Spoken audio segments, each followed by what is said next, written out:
What was life before social media? We used pencil and paper, we captured memories with Polaroid cameras, and when we had an issue, we turned to therapy, not on Facebook. We had more time for reading books, time for creating things with our hands, time to clear our minds, time to value and appreciate relationships. We didn't wake up in the morning to hurried push notifications about politics and the world going to shit, inducing panic and rage. We had the opportunity to be curious about the world and seek out answers on our own using old school resources, such as the set of encyclopedias we had at home. That was back in the day when encyclopedia sales, we are door to door. Now, there's a Quora for questions which was launched by former Facebook employees. Now, we live in a completely different era where everyone is connected at all times. What is social media? As a student, social media has many positive effects on education, including better communication, timely information, socializing online, learning, enhancing skills, making a career, among others. But at the same time, it has some negative effects, which include identity theft, cyberbullying, and social isolation. Too much social media also leads to addiction. Society today is full of people sitting next to each other, not talking, but just staring at their phones. Youths are spending more time with their social media friends than with their families, friends, and loved ones. When they wake up, the first thing they check is their social media accounts. Before they go to sleep, the last thing they check are the updates. It also leads to uncontrollable obsession. People are obsessed with likes and comments, and they will do anything to get them on a daily basis. Everything they do, they post them on forums to get some form of approval from strangers. Some people adopt fake personalities to show the world that they made it. They do things that they would never do in real life just to impress people. Sadie Riggs killed herself in June. Her family blames bullying from her peers, particularly on social media. Sadie Riggs loved helping others.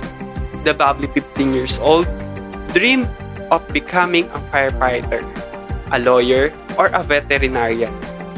She was passionate about drawing and spending time outside with her dogs in her small town. Sadie had overcome challenges before her biological mom, a drug addict, abandoned her when she was a little. But in her final year of life, the high school freshman's biggest obstacle was bullying from her peers. Sadie started making fun of her red hair and braces. Sarah Smith said, the aunt whom Sadie lived with, every kids told her only devils had red hair. And the taunting started in the school hallways, but became inescapable. Sadie was tormented on Facebook, Instagram, and messaging platform where classmates would tell her to kill herself. Sarah Smith went to the police. She went to the school. She even contacted Instagram headquarters. And they didn't do anything about it. So finally, Sadie smashed her phone. She broke it in half. Sadie was crying every day. And the bullying had already taken its toll. On June 19, barely a week after Smith took her phone, Sadie hung herself. And this is the end of her life. As Albert Einstein once said, I fear the day that technology will surpass our human interaction. The world would have a generation of idiots. Social media is a great way to pass time and see whatever is happening around the world. It is very interesting and also very addictive. However, social media is eclipsed by so many challenges because it is unregulated. These innovations are the creation of human beings. Thus, it can be said that technology is a part of human nature. We should embrace technology but not become it, because technology is not what we seek. It's how we seek. We must set our limits and stick to them, and dedicate our time to hobbies or activity. A hobby or new activity that can help us to curb our desire to check into social media.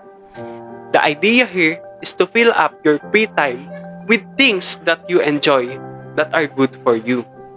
Naturally, you will find less time to be on social media and more times to be present in life, and hopefully even socialize in person instead of through a screen. I think that we should be careful on what we post online with our thoughts and our opinions, that we don't hurt anybody. We have to be careful on what we post, especially with our body and our faces. Always remember that you need to think before you click.